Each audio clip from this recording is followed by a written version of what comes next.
being here. Want to say hello to all of our colleagues here at Ben joining, and welcome to all of our panelists who I'll introduce in just a moment. I think that most of you are probably familiar with me already, but I'm Jake Terrell. I lead the Music and Brand Partnerships team here at Ben. I'm also gay. My pronouns are he, him. And I'm so pleased and happy to be moderating this panel today. This is the Pride Perspectives panel here at Ben. This is the first time we've done this, and so want to shout out leadership here for creating space for us to have this conversation this month, for all of our colleagues who are attending, and of course, above all, for all of you who have joined us on the panel here today. With us, we have Ian Morton, Executive Director of the Q Center here in Portland, where I happen to be based.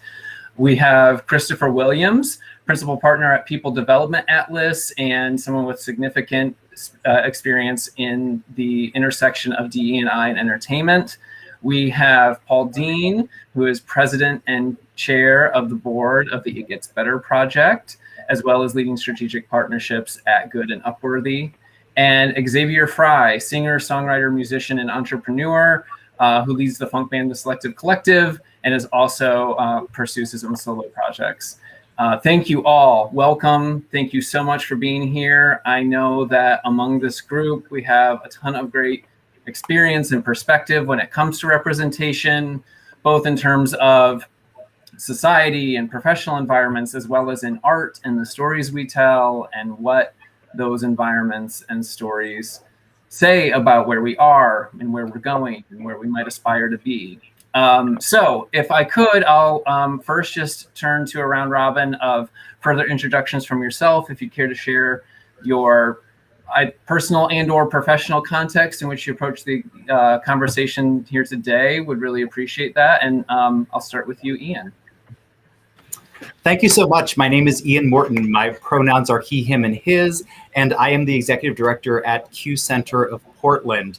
I'm excited to be a part of this for both personal and professional reasons. Professionally, one of the areas that we are trying to focus on here at Q Center is giving professional assistance to individuals, and specifically working with artists and creative folks who we can sort of help give a little bit of a leg up, those in the queer community, and connect them to opportunities.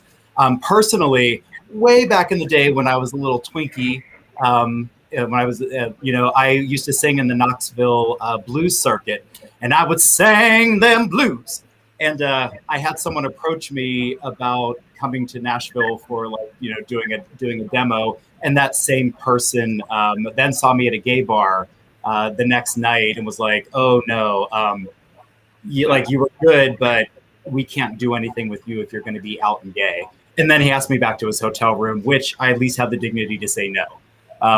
So that's my personal experience. So anything that I and Q Center can do to amplify the work of queer artists is super important to me. Wonderful, thank you, Ian. How about you, Christopher? All right, so my background is organizational development and human resources, and I grew up in a corporate environment. So I've spent the last quite a few years in organization life, and the last 20 years in the media and entertainment space. And from a personal perspective, I was just thinking about this the other day. I was going to bring up, I didn't come out in organization life until I was in my late 30s. And then I realized, I remember once saying to one of my sisters, who's about 6 years younger than me, I said, I came out, when I was 15, I realized that I was gay. And she said to me, I always knew you were gay. And so I was like, okay. She's like, so like you were 8 and knew I was gay before I knew I was gay. And so I think it was pretty much the same in corporate life. I think I was the only one who didn't know I was gay in corporate life. You know what I mean? So people kind of know even when you don't think they know. And so I just finally got to a place that I could own it and claim it, and then figure out how I could be part of the change. Wonderful. Thank you for sharing that. And how about yourself, Paul? Hey guys, I'm Paul Dien. I am the president for It Gets Better. We are a nonprofit that is focused on uplifting and empowering youth around the world. We have over 20 affiliates around the world, from India to Brazil to Colombia. And I started my career, 20 years ago, just working in marketing and entertainment. And over the years, as I kind of grew up in the business, I wanted to give back. And so I joined the board about 4 years ago.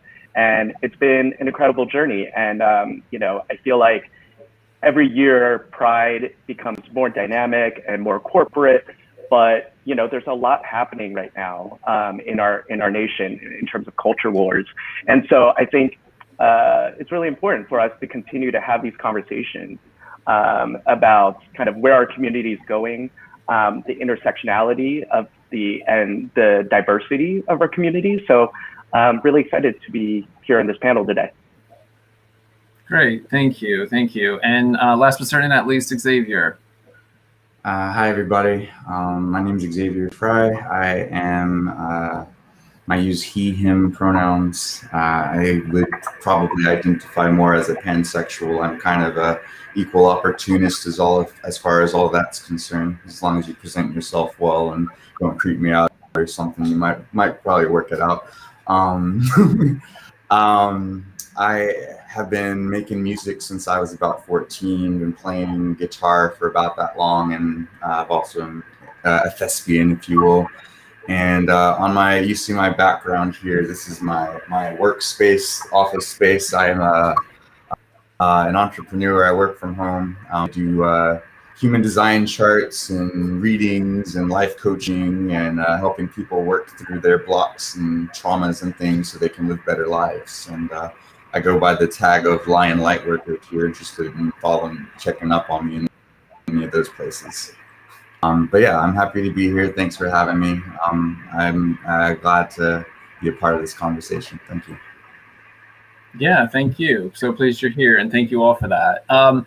I'd love to just start digging in a little bit by thinking about, here we are in Pride Month, and Paul, you touched on this in terms of Pride Month activism and what it means right now and what we're thinking about in terms of inclusivity within our own community. So I would love to go back around here, and for anyone who's interested in jumping in, please feel free to think about what Pride feels and means to you at this stage, at whatever stage you're at, and maybe if relevant, as compared to what it once meant to you, and what Pride Month activism means and feels like to you. Something I think a lot about is the full breadth of our acronym, LGBTQIA2+. And I feel like, from my perspective, while there obviously is still a ton of work one could do around the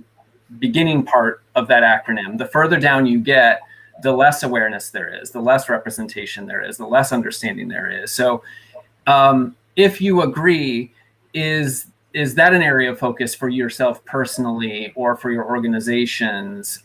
Besides encouraging people to do their homework and be empathetic, is there more that folks should be encouraged to do, more active work they should be encouraged to do around that kind of space, and making Pride Month not a party only, but something that is a calendared reminder of the work that we should still be doing and still be achieving. So I'll just open that slew of thoughts out to the panel, and for anyone who would like to jump in, please do.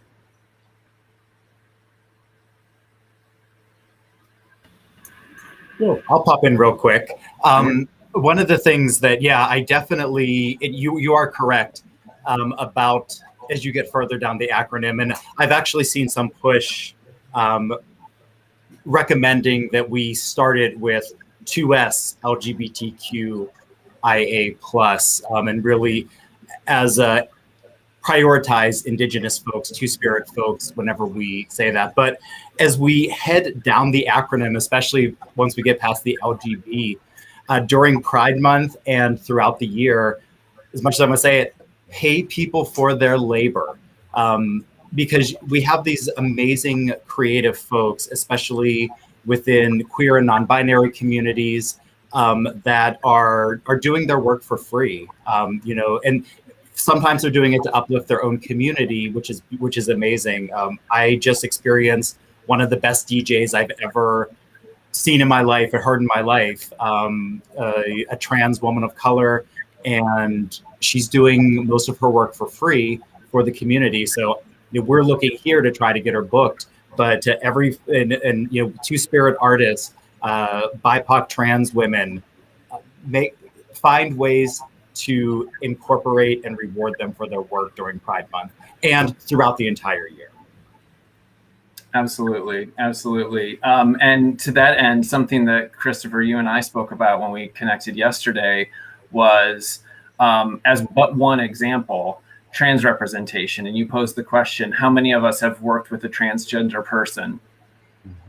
Simply put that out there. And these kinds of things that are good touch points for us to consider when we celebrate wins, and we should obviously celebrate every win that the community experiences. But that kind of self-reflective work, never minding from society at large, but even from within our own community, there's ample room for that analysis. So wonder if you might speak on a little bit of that and those kinds of notions in terms of what we can use a conversation like today, a month like this one, as a reason, as a reminder to always, all day, all year, continue moving that forward. Well, I certainly don't have a problem with, making a particular month out of the year represent something. Obviously, this is, being gay or being any part of the perspective or the spectrum is going to be something that is part of our life all year round and organization life all year round. But I do think it's important to acknowledge it and create a sort of space for people to kind of really focus on it, especially for those who may not be focused on it at other times of the year. From my own perspective, I've got a little age on me. So when I think about my life early on in life, there was very few conversations around gay people. And you'd hear a little bit about gay people and a little bit about lesbians, and it pretty much stopped there. And then it became gay, lesbian, bisexual, then transgendered, and now we have this huge spectrum. So, I like to just refer to it as the kids, because growing up in urban inner city, anybody who was gay, lesbian, or anything that wasn't heterosexual, we wouldn't say it openly. We would just refer to them as the kids. So I'll just say as the kids, because that's a lot shorter than LGBTQ, you know what I mean? IA. So I'm just going to say the kids. So I just think, for the kids, this is something that we know and we live every day of our lives. But I think for a lot of people, there's just not enough exposure and not enough information and understanding about our community and what that means. And so whether you're transgendered or gay, it's all the same to a lot of people. And I think because of that, we have to stay attuned to what's going on in our environment. I think, the first gay pride, I think it was called,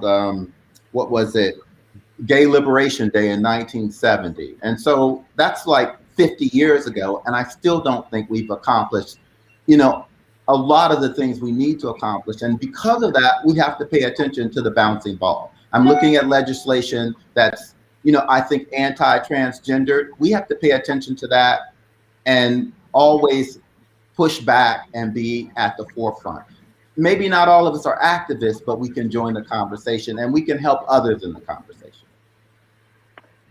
Yeah, I jump in and say too, I think what's interesting about what's happening right now, right? We know there's in our country over 120 laws that are on the federal, state, and local levels that are anti-trans.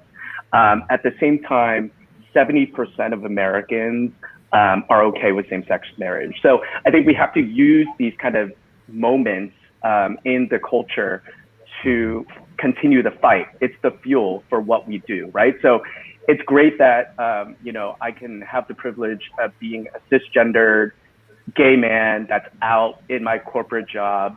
But I know that, with the equality law that Congress is trying to pass, there's 27 states that you could still be fired for being out or not having access to healthcare. And so these are things that we have to fight for, as well as speak up on. And I think what's amazing about what we do at It Gets Better is we're trying to bridge the empathy gap, right? You can't change the hearts and minds without talking about how it gets better. And I think it's really important work, and having these panels are critical as well.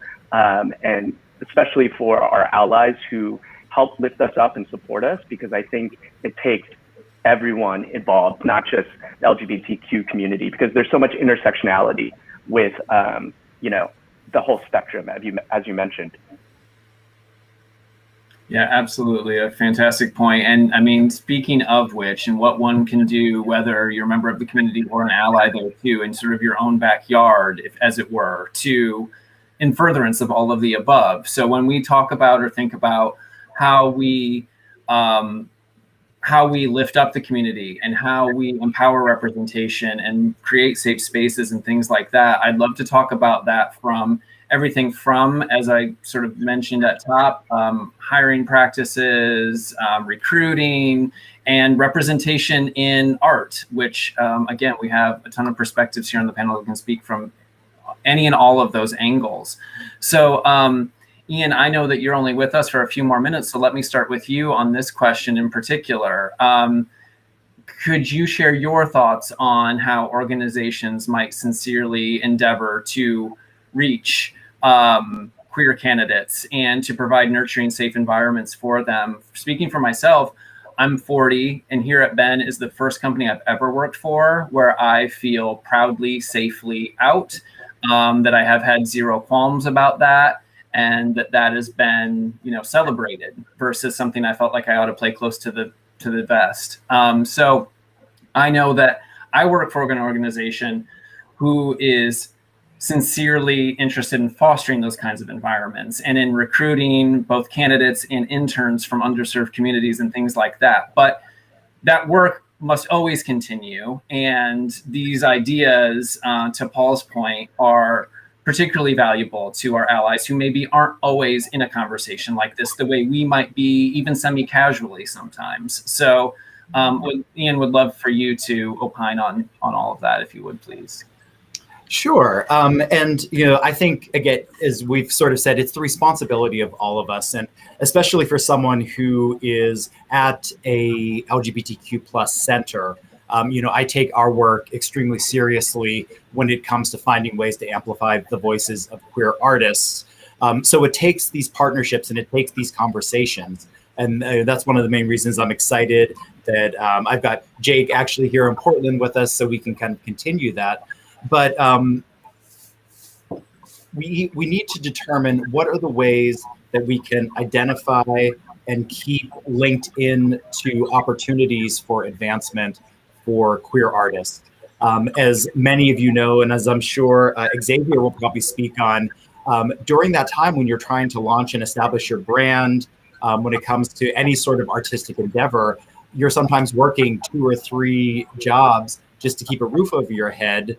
And so when the question comes out like, oh, we don't know where to find queer artists, and I've had that laid at my table before, it's like, well, it's because they're trying to survive while also trying to make art. So what are we doing, those of us who have the resources, to create spaces, to create queer artist residencies, to sort of support them and give them that 6 months or that year that they're not weighed down by just the effort of surviving, to flourish and be able to reach their full potential.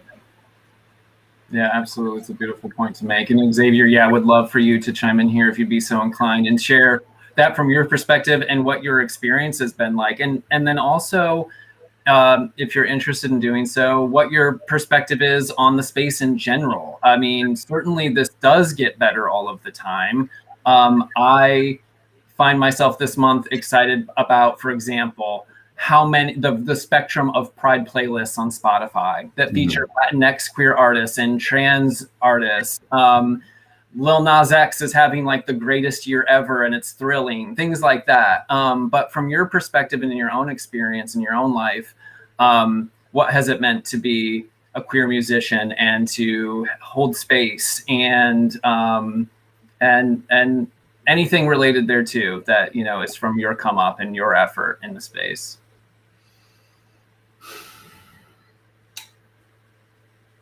Well, it's been a very interesting process, mostly because I think being a queer artist has a lot of just a lot of layers of awareness and you know, what that person is dealing with and thinking about, and you know, having to filter their experience through in order to even have their experiences in the first place. You know, I think on one hand you have the aspect of one, getting comfortable with your queerness as a queer artist, you know. Two, it's also the matter of having to survive and to juggle and to you know, to live, to do the work life and the rat race and the grind or whatever that is to pay those bills and keep that roof over your head, you know. And also having to deal with any sort of other person's whimsy that you might be working for that has opinions about your queerness and all of that stuff too. You know, there's a lot of different variables and uncertainties that come with the package. And you know, there's just you're kind of, until you get comfortable enough with yourself to not care about it anymore, you know, you're almost privy to and subject to whoever's whimsy that you may come across in that regard, you know, especially in a professional setting. I found that I was talking to Ian about this the other day, is like, you know, it's really difficult for artists because, you know, back in the Renaissance period, artists had patrons and things that would, you know, just literally be like, hey, this guy's really good at what he does. Let's give him money so he can keep making more of these things that are really beautiful, you know. And, you know, in this day and age in America in particular, you know, let alone with the queer phobia, but there's also like a bit of a disregard as for the arts, you know. They're constantly being taken budget cuts back and underappreciated, and you know, resources being pulled from. Whenever somebody starts talking about, oh, we need to save some more money, they're like, well, let's cut the theater program, you know. And that's what winds up happening. So I think there's a bit of a reestablishment for the appreciation for these things that needs to come into place.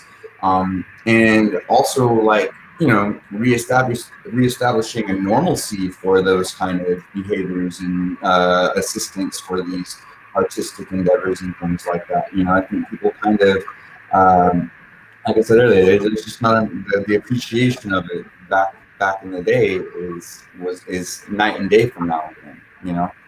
And I think until that issue in particular is remedied, and perhaps some like structures and boundaries are set in place for people that fall into this category, you know, I don't think it's going to be difficult to navigate that until that part itself gets corrected. Right. That's an excellent point. And Christopher and Paul, I'll be interested to hear from you because I know you both will have really valuable perspectives on this. I'll go to you first, Christopher, because we talked a little bit about this yesterday too. There's at least two parts of this equation. On one hand, there's the platform for that art to exist and to have the visibility it ought to have and to be celebrated in the way it is and have positive, meaningful representation. And on the other, the sort of, you know, chicken and egg there is having queer creatives be the ones empowered to tell their stories, tell the stories they want to tell. So would love to get, you know, your thoughts and perspective on that and how you've seen that space evolve, but, you know, maybe still not quite enough. Sure. So if I were to think about it, I'm going to move out of my corporate hat just for a minute. Early in my college days, I did a lot of creative writing. I won a national creative writing contest, and the winners went out to LA, and we were working with a major Emmy award-winning showrunner. And as part of that process, we were pitching scripts for a pilot, a television pilot. And we went to one of the major networks, and we met with the head of standards and practices. And, one of the things, he gave us a lot of coaching around, this is how you should write a script, and here's how we look at certain things as it relates to standards and practices. But one of the things that really stood out for me, he said that if you talk about gay people or they're in your story, it can't be a happy ending. And that was like mind-blowing for me, meaning if you're going to talk about or write a story about gay life, it can't be a happy ending. And so I wasn't, I didn't say anything, didn't make any comments about it. But then I started to reflect. I never forgot that. And I started to think of some of the movies that I've seen. I'm going to run them down really quickly. Making Love, An Early Frost, Philadelphia Story, Crying Game, Torch Song Trilogy, Brokeback Mountain, Boys Don't Cry, Angels in America, Monster. There are just so many movies about people who are from our community, and they always end in tears. The relationship, somebody dies, or they split up, or someone decides to change their sexuality or think they can change it, and they decide to marry a woman or whatever. But they're all, think about the movies that you've seen that have gay characters and how negative they have been historically. And the fact that there used to be, this is not the case, I'm sure now, but there was a standards and practices that said, if you're going to have gay characters in your TV shows, it can't be a happy ending, or in your movies. Now, that to me is mind blowing. So I think as artists and creatives, we have to make our own happy endings. I think it's too easy to get to the trope and have a tragic story about someone who's transgendered, or a tragic story about someone dying of, AIDS or whatever. I mean, these are all tragic, and it's part of our diaspora, obviously. But I think we have to tell the stories that are uplifting, that are exciting, that have life and love in them, and not fall into just one way of telling our stories.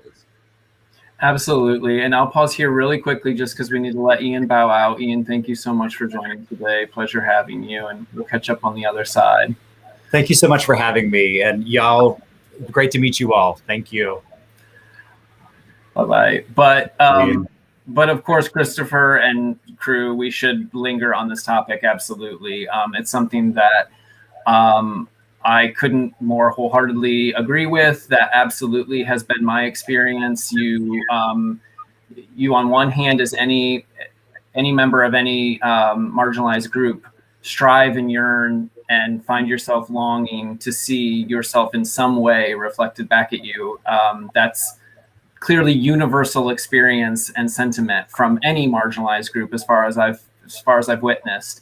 But then when the serious majority of that content is as Christopher describes, and you can still, even today, sometimes be hard pressed to find that content that doesn't fall into those tropes. Not to say that none exists, but it's a little wild. And I think, Christopher, for me, you hit the nail on the head, is that we have to tell the stories we want to tell. And I think there was a lot of pain and anguish for us to probably get out once we were able to have that voice at all. So it's not to say, to your point, that that's not part of the story too. But Paul, I would love for you to weigh in here. You have your own experience to bring to this, but you're also helping people tell stories. And I know you'd have a lens on all of this. So if you would, please. Yeah, 100%. I mean, I agree with everything Christopher has said. But I think it's also important to know that there is a rainbow after the rain, right? The thunderstorm. And when we celebrate joy, when we celebrate excellence, especially queer excellence, Jake, as you mentioned, Lil Nas X, when I see someone like Bowen Yang on SNL looking like me and openly queer, like, there is change happening. And the fact that 1 in 6 kids, Gen Zers, identify as LGBTQ is huge. And so I think it does, I always look at it from an optimistic perspective.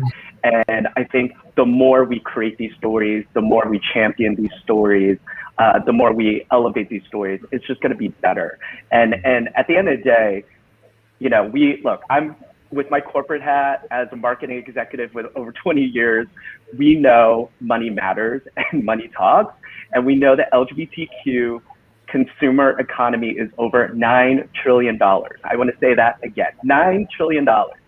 And so I always say this, Pride is not just June, it is 365. If you are not just marketing to us, but if you are not supporting our organizations, I think there's something about the rise of the conscious consumer, especially with millennials and Gen Zers, and people are going to call you out, right? So for example, we just did at Upworthy a fundraiser for It Gets Better, and we raised over $160,000 in like 5 days.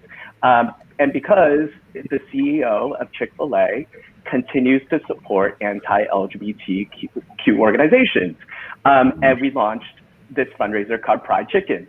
And it's being able to kind of reflect the culture, troll kind of our kind of enemies, but then also be funny, be subversive, right? Be that magic that we all know, queer artists, and the creativity that our community represents, that can be magnified and doesn't have to be kind of like pink washed.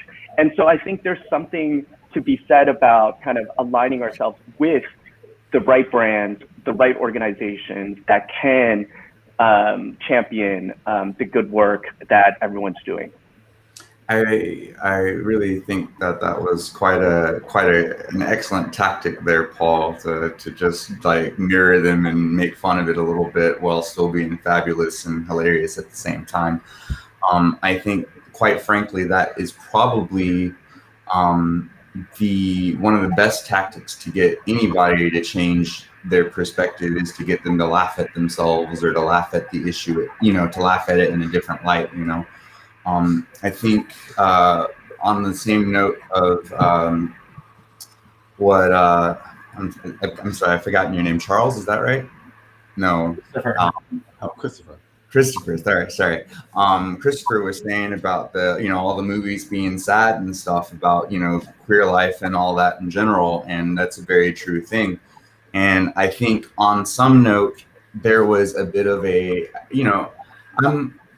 I feel like there's a bit of a demonization of sorts that happens in the media for certain things. So even if we did get a little bit of like, here's a leg up, guys, go for it, but then there's the AIDS, they got it, and that, that's just reinforcing these not only negative tropes, but also just fear and reasons to be afraid and worried about and to distance yourself from it, And so I think it does do us a service and gives us a leg up to continue to saturate these situations with more of not what we've previously experienced in that ballpark.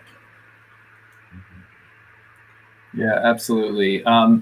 As sort of reframing the same question a different way, for any of you, are there either stories you're involved in telling now, like you mentioned, Paul, with the Pride Chicken campaign, or otherwise, or other stories or musicians or other artists that you are seeing now that you maybe want to take a moment here and something that you're seeing and really loving now and feeling seen by, or that hope other folks would check out because it does allow for that a different frame on the perspective, and perhaps in a positive light or otherwise. Anything anybody's really loving right now? I recently got in contact with a beautiful queer artist named Gita. I met her through Ian a couple of weeks ago, right before I did the Juneteenth thing. And she does portraits out of watercolor, which is a really difficult medium to work with anyway, in my personal experience. And she's been like doing like 90-minute portraits of people for her final exam here recently, and she's just absolutely incredible, and has a very just a whole lot of really wise, a lot of wisdom and experiences, and she's very funny at the same time. And she's someone that could benefit from this kind of stuff right here, because I looked at her website today earlier, and it's just like, she's got a couple of good things on there, but it doesn't really show herself very well, So yeah, we need, these queer artists, they're a little shy too, they kind of need to be like presented and fluffed up a bit and gassed up and encouraged and things like that. So, but yeah, if you guys go check her out, she's incredible. Oh yeah, and we can make sure we drop her links in the comments. Yeah, you bet. Mm-hmm. Christopher or Paul, anybody for you that you'd want to highlight?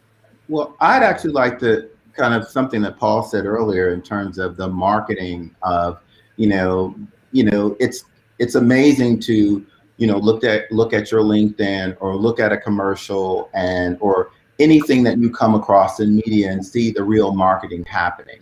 And knowing that we went from tolerance to acceptance to now people trying to leverage the fact that there's money to be made, right? Because the kids shop, the kids like beautiful things. So, don't leave that money on the table, right?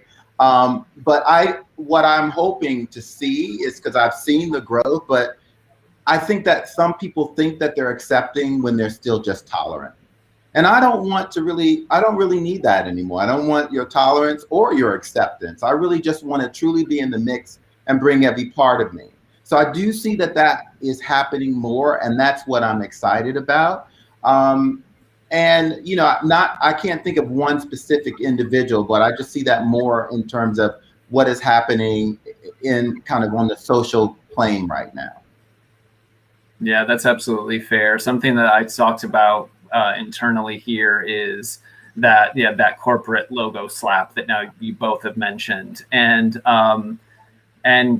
putting your money where your mouth is and that kind of thing. And on one hand, were I 10 or 12 years old and saw rainbows all over the place, would that not have mattered to me? It absolutely would have mattered to me. And would I have cared if Bud Light or Home Depot were secretly also funneling money to political candidates who support, co-author anti-trans legislation? No, 12-year-old me wouldn't have been aware of that and would have just seen this more inclusive world. So there's something to be said for that, maybe. But at the same time, as you come of age and, can think for yourself and reflect on those things, then it's important, of course, to bring that vigilance to it as well. So I do appreciate that I feel like I'm seeing that conversation be had more this year than ever. So there's something to be said for that. But welcome any other thoughts on that. I think that, like so many of these sub-points that we're making today, any one of them could take up at least one panel in and of themselves. But in terms of how you all look at or approach that space, or anything else you'd want to say about that, please, let's make room for that. No, I'll just add to this that I think after the pandemic, I can't imagine if you were a young LGBTQ kid who is struggling with your sexual orientation or not out and living at home, quarantining with your family and not being in a safe space, what they were going through. And so I think what's another kind of critical thing that's important for our community is to talk about mental health and to talk about the different stigmas in our community, whether it's xenophobia, whether it's racism, ableism, and I think all of that matters. And but at the same time, it's also important during Pride to celebrate the joy and to celebrate the love. And to go back to your question, Jake, what is giving me life? I'm excited about, seeing my friends on the dance floor again. And I love just like that release of dancing with your friends, right? And so I would say a queer Asian artist that I love is Rina Sawayama, who is from the UK. She's killing it. But as the kids would say, she's giving me life. So, and I think it's also important as, a queer Asian American that I support those artists. knowing that it's also been a very, very difficult time for Asian Americans and Asians all around the world during the pandemic. I just read a report that anti-Asian violence has increased this past year over 67%, and that's just scary. And so it's important to take up space. Again, it's also important to be allies for other marginalized communities. It's important to speak about, immigrant rights, because they're all part of our community as well. Mm-hmm. Yes, absolutely. Brilliantly said. And I do think it touches on something that made me think of when, Xavier, you talked about performing at the Juneteenth event. I acknowledge my privilege as the white male on the conversation today. And so what I think is interesting to think about, even within the community, not in addition to the world at large, is to the extent you all are comfortable speaking on it, how you feel in terms of allyship, even within the community itself. I know that there's work that we could all stand to do there as well, and that we can be more inclusive within the community. And what a year in life it can be when you have that intersectionality, and you are existing in a world where queerness, your state of being as queerness, is on one hand attacked, and then also the color of your skin, your national heritage, whatever it might otherwise be, is also under attack. And then there's a pandemic. It's an incredible time. And so I am cognizant of our coming back to and ending on things that give us life, because that is what we all need, and that is what is important. But with a little more time that we do have, I wonder if anyone would like to speak on their perspective on the intersectionality of those ideas. I'd like to say something just quickly from a corporate perspective. I think that, white folks from our community have to take care of everyone in the community. So if you are a white executive and you're one of the kids, make sure that you bring others along, right? And that they are a diverse group of people. When I look for talent on my team, I'm pretty broad, but I don't have a problem being very comfortable with bringing someone on my team who's one of the kids and who's white or who's Black or Latino or Asian. And I don't care about how somebody might judge me, because, if you're a Black executive, you might think, if I'm Black and I'm gay and I bring in another Black gay person, how am I being judged? But white executives do it all the time. So I think we have to take care of each other, but also, as I said, white gay executives, part of the community has to take care of all of the others in the community. Because usually it's white folks from our community that tend to be the ones with the most senior roles in organizations. That's been my experience. Mm-hmm. Yeah, absolutely. Really fair point. And a point of view that I don't take lightly, I will say. But yeah, thank you for sharing that. I appreciate that. We're getting close on time, and certainly we'll welcome any questions that anyone might want to drop in the chat that we could volley to our panelists with the time that we do have left to us. But and otherwise, we'll just start to get some closing remarks. I do want to thank you all so much for having spent time with us today and making space to be here with us today and have these kinds of conversations. Is there anything about your own organizations or your own personal endeavors that you've got coming up, things that you're excited about in terms of what's next for the It Gets Better Project, Paul, or stories, Xavier or Christopher, that you're working on telling, or any of those things that you might like to share with us too? We'd love to know what, to keep on our radar. I'll start with you. My internet connection kind of poo-pooed on you in the middle of that entire conversation you just started, so I have no idea what you just said. All right, well, I'll toss to Paul first, but what I was saying, Xavier, is that if there's anything that you all are working on yourselves, that whether it's your own art, whether it's something meant to address the kinds of conversations we're having here today. We'd just love to know what's coming up next for you and what's on the horizon for you yourself personally or the organizations you lead. So I'll start with you, Paul. Yeah, sure. It gets better. Like I mentioned, we're in the middle of our digital Pride, and we kicked off Pride yesterday with an amazing "It Gets Better" message from President Biden, which was no big deal.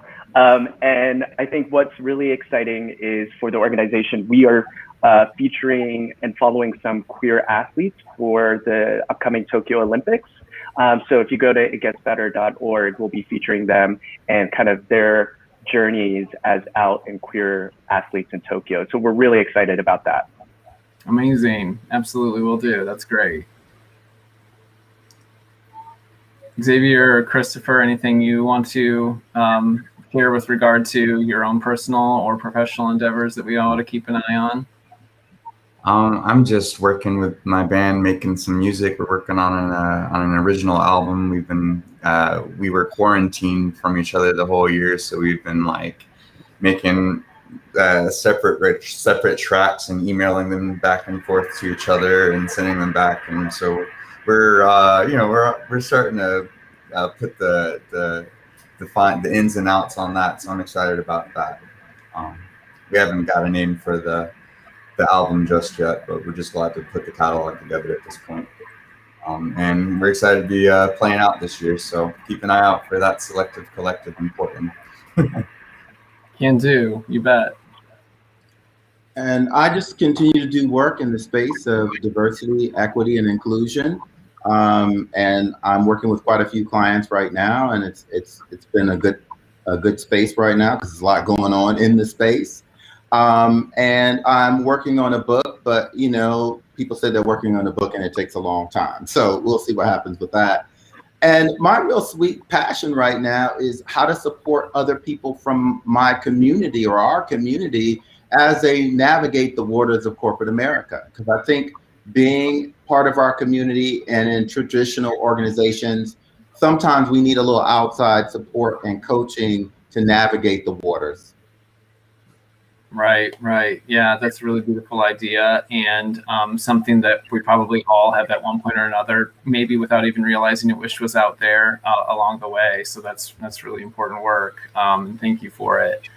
I am happy to have an open forum here. And if anybody has anything else you'd like to introduce as a subject today, or anything I've missed that you were really hoping to convey to the audience we have here today, while we've still got you all together, please let me leave room for that. But again, thank you so much all for being here. Really appreciative having you. Okay, great. Well, we'll call it there. Thanks to our panelists. Thanks again to the audience for tuning in. And I hope to encounter and interact with you each separately and continue these conversations and the good work that we collectively must always come together to continue doing. So thanks so much. It's been my pleasure hearing your perspectives, and wishing you a happy remainder of Pride and a full heart of Pride every day to follow. Thank you so much. Thank you.